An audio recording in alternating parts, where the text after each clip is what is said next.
मेरे contact teachers और मेरे प्यारे बच्चों, वेरी गुड इवनिंग। और मैं जो बोलना चाहता हूँ सब कुछ आप लोगों ने बता दिया। मैं सोच रहा था कि मैं फिर सोच रहा हूँ क्या बोलूँ। सब लोगों ने इतने अच्छे तरीके से एक लोगों को माइन्यूटली ऑब्जर्व करके बताया, तो मैं प्राचार्य महोदय से शुरू करूँगा। तो सर, मैं शुरू से बताना चाहता हूँ क्योंकि सर का फ़ोन आया, क्योंकि मैं इंचार्ज था, तो सर बोले सर आइए, कोई दिक्कत नहीं है। सर फिर पाकुड़ आए और वहाँ उन्होंने वही गलती की। फिर पाकुड़ से जब आए उनको बड़ा टेंशन हो गया। उस रास्ते को देख के, वो बम्पर देख के, वो काला कोयला देख के वो परेशान हुए आते आते। अरे इतनी गर्मी, इतना परेशानी। मैंने बोला सर मैं आपको बोल रहा था डायरेक्ट करने के लिए, आप उधर से आए तो इसलिए आप ज्यादा परेशान हुए। फिर सर आए, लेकिन फिर सारी व्यवस्था थी। इनके आने से पहले हम लोगों ने क्वार्टर्स वगैरह ठीक कर दिए थे, जनतोष को बुला दिया था, क्योंकि सर खाने के प्रति बहुत ज्यादा उदासीन थे। अभी थोड़े से ठीक हुए हैं बहुत ज्यादा झेलने के बाद। तो मैं सर से एक और भी रिक्वेस्ट करूंगा, सर काइंडली खाने पीने का ध्यान रखें आने वाले दिनों में आप जहाँ भी जाते हो। खैर वहाँ तो मैडम भी आ जाया करेंगी, तो थोड़ा सा सर को मतलब कि हाँ मिलेगा, घर का भी खाना मिल जाएगा। यहाँ सर नहीं, मैंने देखा है। तो मैडम आई थी कुछ दिनों के लिए, और सर बहुत फॉर्चुनेट हैं कि मैडम मिली उनको, क्योंकि मैडम के कारण ही सर इतने जल्दी घर के पास पहुंच रहे हैं। और दूसरी बात, एक और भी बात है कि मम्मी पापा जो है बहुत बूढ़े हैं और उनकी भी देखभाल करना जरूरी है। अपने मैडम के लिए भी सर को जाना जरूरी था। ऐसे तो कहा जाए कि सर के जाने के लिए सबसे ज्यादा प्रभावित और सबसे ज्यादा दुखी मैं ही हूँ, क्योंकि सर जाने के बाद सारा कुछ मुझे शायद मिलने वाला है, पता नहीं। लेकिन अब मैं ही नहीं हूँ, सारा स्कूल भी होगा, क्योंकि एक परमानेंट प्रिंसिपल का चलाना और एक नॉर्मल पीजीटी जो इंचार्ज बन के चला है, दोनों में अंतर आता है, आपको मैं बता दूं, है ना। मैन विदाउट पोर्टफोलियो कहते हैं, आप लोग समझ गए सर। हाँ, क्योंकि उसके पास अपनी भी जिम्मेदारी होती है, उसके अलावा वो करना होता है। जैसे कि एक स्कूल में 2 पोस्ट होता है, प्राचार्य और एक उपप्राचार्य। सर ने दोनों ही पोस्ट को बड़े अच्छे तरीके से मिलाकर चलाया, बहुत अच्छे तरीके से। और सर को पता है कि एज ए टीचर होते हुए ये सब करना, क्योंकि सर ने ज्वाइन करते हुए ये झेला है। सर सब कुछ बताते रहते थे मुझे, कभी कभी सर के पास मैं बैठता था जानबूझ के कि सर का जो इतने दिनों का पुराना अनुभव है, सर इतने दिनों से जॉब किए, तो सर ने बताया कि मुझे आते ही 8-10 महीने में ही एक पूरा कॉम्प्लिकेटेड स्कूल दे दिया गया। छोटा सा ही स्कूल था, लेकिन कंप्लीट सर ने हैंडल किया। और करीमगंज में सर मेरे टीचिंग कैरियर में 8वें 9वें प्रिंसिपल है, केवी से लेकर केवी में भी जॉब किया मैंने 6 महीने। उसके बाद से तो हर प्रिंसिपल जो है कुछ ना कुछ आपको सिखाते हैं, चाहे अच्छा या बुरा। और दूसरी बात, मैं दुखी होते हुए भी खुश हूँ, क्योंकि सर का जब भी सर ये बात करते थे कि ट्रांसफर हो जाएगा, 7 मई को रिलीव हो जाऊंगा, सर बहुत बार बोलते थे। तो मुझे लगता था कि सर को बहुत जरूरी है, क्योंकि बीच में सर बीमार भी पड़े और घर की देखभाल भी हर आदमी, क्योंकि मैं भी सर से भी 3 गुना दूर रहा हूँ। मैं दीव में रहा हूँ, 3000 किलोमीटर, लगभग 3 दिन का सफर होता था। तो मुझे पता है दूर रहना, अपनी फैमिली से दूर रहना, साल में 2 बार ही आ पाते थे, तो कितना दुख होता है। तो मैं इसलिए इस लिहाज से मैं बहुत खुश हूं कि सर अपनी जगह जा रहे हैं, है ना। और मैंने सर से बहुत सारी चीजें सीखी। जैसे लोगों ने कहा कि सर बहुत पोलाइट हैं। दूसरी बात कि सर बहुत एडजस्ट करते हैं, आप चाहे जैसे भी हो, लेकिन सर एडजस्ट करेंगे। वो ये नहीं देखेंगे कि मैं प्रिंसिपल हूं, मैं क्यों एडजस्ट करूं। लेकिन सर में ये खास बात है कि टीचर जो भी बोले, जैसे भी करे, लेकिन मैं प्रिंसिपल हूं, मुझे उनको लेके चलना है। और ये जो है ना, मुझे इनसे सीखने को मिला है। कभी कभी मैं भी एग्रेसिव हो जाता था, लेकिन सर मुझे बिठा के समझाते, देखिए एग्रेसिव ना होने के ये फायदे हैं, ऐसे करने से ऐसे होता है। तो मुझे इससे पहले भी सर मिले थे, कामले सर, उन्होंने भी एकदम बहुत अच्छे तरीके से समझाया था। शायद मैं ही फॉर्चुनेट हूँ कि मुझे इतने अच्छे, क्योंकि शुरू में मुझे बहुत ही स्ट्रिक्ट प्रिंसिपल मिले और उन्होंने अलग चीजें सिखाई। लेकिन उसके बाद जो अब मिले सर, जो लोग सर मिले इससे पहले, उन्होंने मुझे एक सॉफ्ट तरीके से स्कूल को कैसे चलाना है, शायद कितना सीख पाया मैं, अब देखता हूँ क्या कर पाता हूँ। लेकिन हाँ, सर की तरह, जैसा मेरे पहले प्रिंसिपल कहते थे कि प्रिंसिपल को जुबान में शहद और सर पे आइस रखना चाहिए, तो ही अच्छे प्रिंसिपल कहलाते हैं। और सर थे, कभी कभी सर भी गुस्से हो जाते थे, क्योंकि फैमिली का प्रेशर, उधर पापा मम्मी कभी बीमार हो, फोन आए, तो कोई भी थोड़ा सा तो गुस्सा में आ जाएगा। और ये एक ऐसा जगह है कि दूर से आने वालों के लिए थोड़ा सा तो प्रॉब्लम है, यहाँ जो भी आता है, जैसे हम लोग आए, आर्ट सर हमारे पांडे सर आए या हमारे मुकेश सर आए, तो घर नजदीक है सोच के आ गए। लेकिन जो और लोग भी आए उनको भेजा गया है। तो उसके बाद भी सर ने कभी ये फ्रस्ट्रेशन भले बोल के निकाला हो, लेकिन ये फ्रस्ट्रेशन मतलब लिटरली या फिर काम में कभी नहीं दिखाया। और ये काम आपको पिछले 2 साल में देखने को मिल गया होगा, क्योंकि मैं यहाँ पर 6ठे साल में बैठा हूँ। मैंने प्रतिहत सर को देखा, मैंने प्रमोद सर को देखा, मैंने आरके सिंह सर को देखा। किसी विद्यालय में यदि सबको कंपैरिजन किया जाए, कि हाँ सीमा मैडम है वो भी कर सकती है कंपैरिजन, सर हमारे गौर सर भी हैं, पांडे सर हैं, सब लोग हैं, आप कंपैरिजन कर सकते हैं सर जैसे भी हो।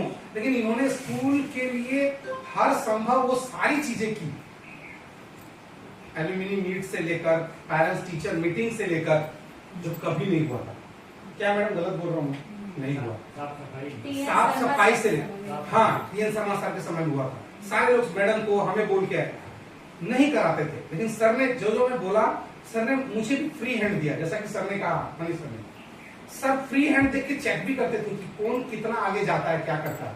और आपको बताऊं, फ्री हैंड देने से क्या मिलता है, आपको आजादी मिलती है करने की, और तब आपका एक्चुअल कैरेक्टर पता चलता है कि आप क्या कर सकते हैं। क्योंकि जब तक आपको फ्री हैंड नहीं मिलेगा, आप अपना यूज नहीं कर पाएंगे, अपने अंदर का वो जो ये होता है कि कह सकते हैं हम कि हाँ जज्बा या फिर क्या आपके अंदर है, वो निकाल नहीं पाते आप। सर ने वो निकलने का मौका दिया। सर ने मुझे हर जगह सपोर्ट किया, जहां जरूरत पड़ने पर समझाया, कुछ गलत हुआ तो रोका, और इतने अच्छे तरीके से समझाया, कभी महसूस नहीं हुआ कि वो मुझे डांट रहे हो या फिर ऐसा, एकदम ढंग से समझाया और सिखाया भी। सबसे अच्छी बात है कि उन्होंने एकदम बड़े भाई की तरह सिखाया भी। सर का एक सबसे बड़ा गुण है, और मैं ये चीज कभी नहीं भूलूंगा। और आपको ये भी बता दूं कि मेरे 8-9 में प्रिंसिपल है, बहुत सारे लोग पहले प्रिंसिपल फेस कर रहे हैं। मैं आपको बता दूं, आप लाइफ में आपको ऐसे बहुत 5% 10% ही प्रिंसिपल ऐसे मिलेंगे आपको। इसमें क्या होता है कि आप अपना विकास भी कर सकते हैं और आप अपने को बर्बाद भी कर सकते हैं। समझ में आ रही है मेरी बात? आप लोग समझ गए होंगे। सर जो है ना, आपको दोनों चीज की छूट दे रहे हैं। आप क्या कर सकते हैं एज ए टीचर, आपको विश्वास करना पड़ेगा। क्यों? क्योंकि आप इतना बड़ा एग्जाम फेस करके आए हैं, इतना कुछ करके आए हैं। मैं आपको ऐसे डांटू, क्या मतलब है उसका? क्योंकि आप ऑलरेडी सब कुछ जानते हैं, तो डांटने की जरूरत नहीं है, मुझे समझाना है। आप सुधर गए तो आप आपके भविष्य के लिए अच्छा है, नहीं सुधरे तो भी आपके भविष्य के लिए वही आपको झेलना है। तो सर को मैं एक बार फिर से बधाई देना चाहूंगा कि सर आप जहां रहें खुश रहें, स्वस्थ रहें, और अपने खाने पीने पर ध्यान दें। हाँ, जैसा कि सर ने कहा, जॉब है, होता रहता है, होगा भी। यहाँ भी आपने बहुत अच्छे से चलाया। आपने देखा कि पहले ट्रांसफार्मर को लेकर आप देख लीजिए, सर ने बहुत अच्छी तरीके से हैंडल किया। और सर ऐसे थे कि हम लोग भी सपोर्ट में खड़े रहे, और हम लोगों ने उसको सॉल्व किया मैटर को। और आज आपके पास 100 की जगह 200 केवीए का ट्रांसफार्मर है। उसके बाद कभी सोचा नहीं था किसी ने कि ट्रांसफार्मर जल जाएगा। ये 650 विद्यालय में 2-4 में होता है कभी कभार, यहाँ जनरेटर जल गया। सर ने उसको भी इतने अच्छे से हैंडल किया, जबकि इस सब चीजों में इतनी ज्यादा इंक्वायरी ये वो, ये अच्छा है। सर का भी बहुत भाग्यशाली है सर, इतने अच्छे कलेक्टर साहब मिले हमारे, मनीष कुमार। हम दोनों ही साथ में गए थे, इतने अच्छे से उन्होंने रिस्पॉन्स लिया, तुरंत हमारे एसी साहब से बात किया, और उनको इस तरीके से बोला कि बहुत टेंशन में आ गए। उन्होंने उसको इस तरीके से पेश किया अपने डीसी के सामने कि डीसी साहब ने जो इतना अच्छा लेटर लिखा, वो चिट्ठी पूरा फेवर में एकदम। तो बताऊं, सर ने आते ही, जो मुझे याद है, क्वार्टर्स कितने खराब थे शायद मैडम को भी पता है ना। सबसे पहले उन्होंने क्या किया, सबसे फ्री हैंड, सबसे पहला सोचिए कि जिनके नाम पे क्वार्टर अलॉट था उनको 15,000 दे दिए कि भैया आप ठीक करा लो, क्योंकि मैं यदि कराना चाहूंगा तो वो सरकारी काम हो जाएगा। आप अपने क्वार्टर में काम करेंगे। बहुत सारे क्वार्टर आज अच्छे हो गए, है ना। तो ये सर ने देखा, मैंने पहले ही, वो बहुत अच्छा काम किया उन्होंने। इसके बाद एक के बाद एक आप देखते रहिए काम एकेडमिक्स में करे आप। वो जो उन्होंने क्लब एक्टिविटी शुरू कराई, वो भी बच्चों के लिए बहुत फायदेमंद रही, है ना। उसके बाद हमारे गौर सर के सहयोग से, और बहुत सारे सब्जेक्ट टीचर्स जितने भी हिंदी, इंग्लिश, उड़िया, सबका अपना अपना क्लब बना दिया। उससे क्या हो गया, बच्चे रेमेडियल में भी आना शुरू हुए। सर, अभी हमारे स्कूल में एक प्रॉब्लम ये है कि एकेडमिक के प्रति बच्चे थोड़े रुझान कम है, लेकिन इसके लिए जिम्मेदार मैं केवल बच्चों को नहीं मानता। शायद आप मेरी बात से सहमत हो या ना हो, लेकिन मैं मानता हूं कि शिक्षक भी इसके लिए कहीं न कहीं 10-20% जिम्मेदार है। और यदि शिक्षक यदि चाहे तो अपने क्लास में उपस्थित रहे, बच्चा अपने आएगा, नहीं आएगा तो क्यों नहीं आएगा, उसके लिए थोड़ा सा ध्यान दें तो शायद धीरे धीरे बच्चे आने शुरू हो जाएंगे। और धीरे धीरे वो सब चालू होगा। जैसा कि 10th 12th में सर के साथ एक बड़ा जो है मतलब एक नहीं होना चाहिए था कि 10th 12th में बच्चे हमारे 10th में बच्चे 8 फेल हो गए और हमारे सर का भी रिजल्ट खराब होने के कारण सर का भी इंक्रीमेंट ये हो गया, हमारे बायो सर का और हमारे जो है शशि मैडम का भी। ये बहुत ही गलत हुआ और ऐसा नहीं होना चाहिए क्योंकि हम लोगों ने पूरा एफर्ट किया था। अब कुछ बच्चों के चलते ऐसे टीचर्स का नहीं होना चाहिए जो है। मैं तो मतलब इस बात से बहुत दुखी भी हुआ क्योंकि देखिए हम लोग पैसे के लिए, फैमिली के लिए, अपने आगे फ्यूचर के लिए करते हैं और यदि ऐसा होने से लगता तो है कि हमारे अंदर जो है गुस्सा भर जाता है। लेकिन मैंने सर के उसके बाद मेरा ठीक है जो होगा होगा। सर में एक चीज मैंने देखा, ठीक है जो होगा कर लीजिए। तो सर मैं मतलब भगवान से भी प्रार्थना करूंगा कि आप जहां जाएं अच्छे से रहें, स्वस्थ रहें और वो विद्यालय को भी ऐसे ही जैसे इस छोटे से विद्यालय को जो इतना पिछड़ा था उसको आपने एक कम से कम ठीक है बहुत आगे बढ़े। हमारा आपको बता दूं मैं जब आया था उसके बाद इतने ज्यादा एमेंडर में पैसा वापस चला जाता था। इस बार पीछे बार हम लोगों ने एमेंडर में पेमेंट नहीं कर पाए, हम लोग पैसा कम पड़ गया तो पिछला बिल हम लोग अब सेटल कर रहे हैं। पेमेंट खत्म मतलब पूरी तरह से खत्म कर दिया पैसा हम लोगों ने, है ना। इस बीच पीएमश्री आ गया, सर ने पीएमश्री को भी इतने तरीके से हैंडल किया और पीएमश्री को हैंडल करते करते करते रिजल्ट कब 8 चला गया ये हमें पता नहीं चला। इतनी ज्यादा प्रोग्राम हो गया पीएमश्री को सर ने, क्योंकि सर को और मैडम को, वाइस मैडम को मेमो आ गया कि आपने इतना कम खर्च क्यों किया। तब सर जो है एक्शन में मोड में आए और उसके बाद उन्होंने खर्च कर, फिर आपने देखा होगा हमारे विद्यालय में इतने सारे लोग आए, उन्होंने बच्चों को सिखाया, वो बहुत फायदेमंद था। इस बार लेकिन क्या हुआ, हाँ ट्रिप हो गया, ये हो गया, लेकिन क्या हुआ उससे थोड़ा एकेडमिक्स डाउन हो गया, हल्का। क्यों डाउन हुआ मैं बताऊं, इसमें टीचर का क्लास छूट गया। मान लो कि हमने टॉप 3 बच्चे भेज दिए क्लास में, वो बच्चा नहीं है, तो इस तरह से कुछ हुआ, जो भी हुआ हो। अच्छा प्रोग्राम सब बच्चे उधर बिजी हो जाते थे। डांस क्लास चला तो सेल्फ डिफेंस चला, इसके चलते मैं ये भी मुझे लगता है कि इसके कारण भी हुआ होगा ये। तो मैं सर को धन्यवाद देना चाहता हूँ। उसके बाद हमारी छोटी बहन की तरह संस्कृति मैडम है और मैडम आई, हम लोग बहुत खुश हुए थे। चलो पहली बार हिस्ट्री, ज्योग्राफी, इकोनॉमिक्स तीनों कुल मतलब हमारा जो ऐसा डिपार्टमेंट है तगड़ा, हिंदी इंग्लिश हमारे सब्जेक्ट बैठे रहेंगे। परिवार हुआ नहीं हुआ बच्चा, हाँ पहली बार नहीं। तो मैं आपको बताऊं इकोनॉमिक्स में 7 बच्चे फेल हुए, लेकिन हमारा रिजल्ट क्यों प्रभावित नहीं दिखा, क्यों? क्योंकि पीईटी में नंबर मिला के, फिजिकल एजुकेशन मिला के वो पास कर गया, है ना।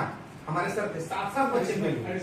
हाँ एक बात और है कि मैडम का थोड़ा लैंग्वेज प्रॉब्लम के कारण बच्चों को थोड़ा परेशानी हुई होगी।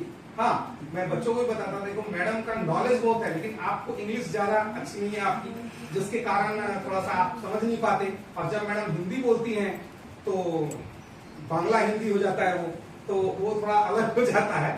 लेकिन मैडम काफी टैलेंटेड है इस मामले में और शायद मैडम का जो फुल स्ट्रेंथ या फुल जो वो दिखेगा वो वहां दिखेगा, क्योंकि वहाँ मैडम खुद क्षेत्र में जा रही है, वहाँ के बच्चे इंग्लिश में हैं, है ना। तो मैडम ऐसे तो जैसा लोगों ने कहा कि स्ट्रिक्ट हैं, ऐसे जैसे नॉर्मल जीवन में तो स्ट्रिक्ट नहीं दिखती हैं, लेकिन बच्चों से तो लगा हम लोगों ने बच्चों को फेस भी किया ना, मैडम ने ये किया वो किया। चलिए, लेकिन हाउस मिस्ट्रेस को थोड़ा स्ट्रिक्ट होना भी चाहिए। हाँ लेकिन मध्यम मार्ग अपनाना पड़ता है कभी कभी। तो मैडम को मैं यही सलाह दूंगा कि थोड़ा बीच मार्ग अपनाइए, ना बहुत ज्यादा ना बहुत कम। और जैसा कि हमारे मराठी सर ने भी बताया मैडम को कि नौकरी चलेगी, रो के चलाइए, हंसते चलाइए। तो क्यों रोए, हंसते हुए चलाते हैं, है ना। तो थोड़ा सा ये हो जाएगा। और अब सर भी नजदीक आ सकते हैं, एयरपोर्ट स्टेशन बगल में है, तो सुमंतदा भी नजदीक आ जाएंगे तो फैमिली को भी हेल्प मिलेगा।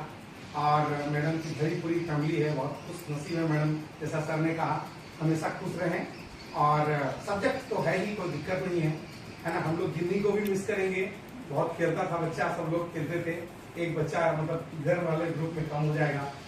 तो मैडम जहाँ भी रहें आप खुश रहें। और मैडम बहुत फॉर्चुनेट है क्योंकि 3 साल में 2 ट्रांसफर हो गया मैडम का। ऐसा बहुत लोगों को है, 4 साल में 2 ट्रांसफर हो गया, इतना कम लोगों को नसीब होता है, आपको ये भी बता दूं, है ना। हम लोग 7 साल से ट्रांसफर भर रहे थे, नॉर्थ ईस्ट भर दिया तब भी नहीं मिला था हम लोग को, 10 साल बाद इधर आए बहुत मुश्किल से। तो बहुत फॉर्चुनेट है मैडम। इसके बाद मैं कॉन्ट्रैक्ट टीचर्स के बारे में कहना चाहूंगा। इसमें उड़िया मैडम जो है, इनकी सबसे अच्छी बातें कहीं मिलेंगी, ये बहुत पोलाइट, ये शालीनता। शालीनता और कह सकता हूँ कि इनोसेंट, मतलब मैडम का सबसे मतलब जो है स्ट्रेंथ है इनके ये का, जब सामने वाला जो है ना वो इनके लिए गलत सोच ही नहीं सकता, ऐसा इनका ये है। और मैडम की कोई शिकायत है एकेडमिक इंचार्ज मेरे पास कभी आई भी नहीं। मैडम खुद ही तैयार रहती थी एक पैर पे हर जगह, जहाँ जाना हो वहां भी, जहाँ हमें भेज दिया वहां भी। तो मैडम ने कभी कुछ नहीं किया। और मैडम के लिए मैं यही कहना चाहूंगा कि आपके सुखद भविष्य की कामना, आगे आप ऐसे ही इतने अच्छे काम करने वाले लोग जल्दी नवोदय सिस्टम में आ जाएं, तो ये नवोदय का भाग्य होगा। मैं आपको बता दूं, नवोदय का भाग्य होगा कि ऐसे टीचर्स जो हैं हमारे इस बार जितने भी कॉन्ट्रैक्ट टीचर्स हैं सब अच्छे हैं। पिछले फिजिक्स से हम लोग परेशान थे, लेकिन इस बार हमारे फिजिक्स सर बच्चों से कोई शिकायत नहीं। हाँ इंग्लिश से भी बहुत परेशान थे, लेकिन इस बार का कॉन्ट्रैक्ट टीचर्स से हम लोग बहुत खुश हैं। बहुत ही अच्छा माहौल बनाया इन्होंने। और हमारे फिजिक्स सर तो उनके बारे में थोड़ा मैं इधर इंटरप्ट करके उधर भूल गया। तो हमारे फिजिक्स सर हेल्थ प्रोसेस भी है, हमेशा मुझे बैग लेके महेशपुर जाकर से, तो मैंने पूछा कहाँ, तो सर थोड़ा सा ड्राई फ्रूट्स चना वगैरह लेके आते सर, तो सब दौड़ते भी। तो अच्छा लगा मुझे सर हेल्थ के प्रति भी कॉन्शियस है। और जैसा कि सर ने कहा, क्योंकि मुझे तो नहीं पता, मेरे क्लास में तो कभी आते नहीं है, मैं इनकी क्लास में तो गया नहीं, लेकिन सर ने कहा कि अपने टाइम पे क्लास में रहते हैं, क्लास लेते रहते हैं और फिजिक्स में बच्चे खुश हैं। तो ये इनके लिए सबसे अच्छा है। और मैं बताना चाहूंगा कि फिजिक्स, मैथ ये सब चैप्टर खाली रहते हैं। मैं पिछले विद्यालय में कितने दिनों तक फिजिक्स खाली ही रहा, 7-8 साल तक, कॉन्ट्रैक्ट से इधर से उधर से। काम करने वाले जो है ना वो देखिए, आप अच्छे से अपना ड्यूटी निभाते हैं ना, वो कभी बेकार नहीं जाता। कहीं ना कहीं आपका सब्जेक्ट नॉलेज, आपका डेडिकेशन, आपका वर्क आपको काम दिलाता है। तो मैं हमारे मैथ सर को बहुत ही शांत स्वभाव के और बहुत ही पोलाइट, और लगते भी नहीं थे। जब शुरू में आए तो मुझे भी लगा एज एकेडमिक इंचार्ज बच्चे को परेशान न करें, मैं ये सोचता हूँ, क्योंकि हमेशा मैं एकेडमिक इंचार्ज सीनियर रहा हूँ। तो आते जैसा देखे ना बच्चे टेंशन दे रहे हैं, परेशान कर रहे हैं, सवाल पूछ रहे हैं, तो मुझे लगता था कि ये भी आके शिकायत न करें।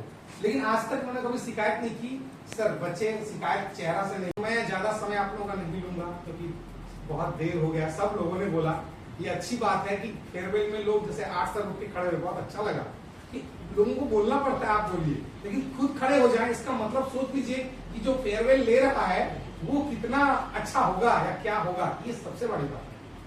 और मैं बहुत ही सर सौभाग्यशाली हूँ कि सर के नीचे काम करने का मौका मिला। मैंने बहुत कुछ सीखा होगा, शायद कितना उपयोग कर पाऊंगा इस विद्यालय के लिए, क्योंकि मेरा स्कूल, मेरा घर नजदीक है। तो मैं इस विद्यालय को चाहता हूँ और जितना अच्छा हो सके मैं ज्यादा से ज्यादा समय बिताना चाहता हूँ। सर ने मुझे भी कहा कि पढ़िए, मुझे सर ने कुछ भेजा भी कि पढ़िए। हाँ, सर ने बहुत मोटिवेट भी किया कि पढ़िए और एग्जाम दीजिए, आगे बढ़िए, है ना। चलिए सर, मैं इन सब चीजों के लिए आपका बहुत बहुत धन्यवाद देता हूँ कि आपका आशीर्वाद बना रहे और आपसे हमेशा हमें सीखने को मिले, आप वहां भी रहें। तो जब भी कभी मुझे मौका मिले या जरूरत पड़े तो मैं आपको फोन करूं, तो मुझे अच्छा ये मिले, कहने का मतलब सलाह कि कैसे आगे बढ़ना है, क्या करना है। Thank you sir.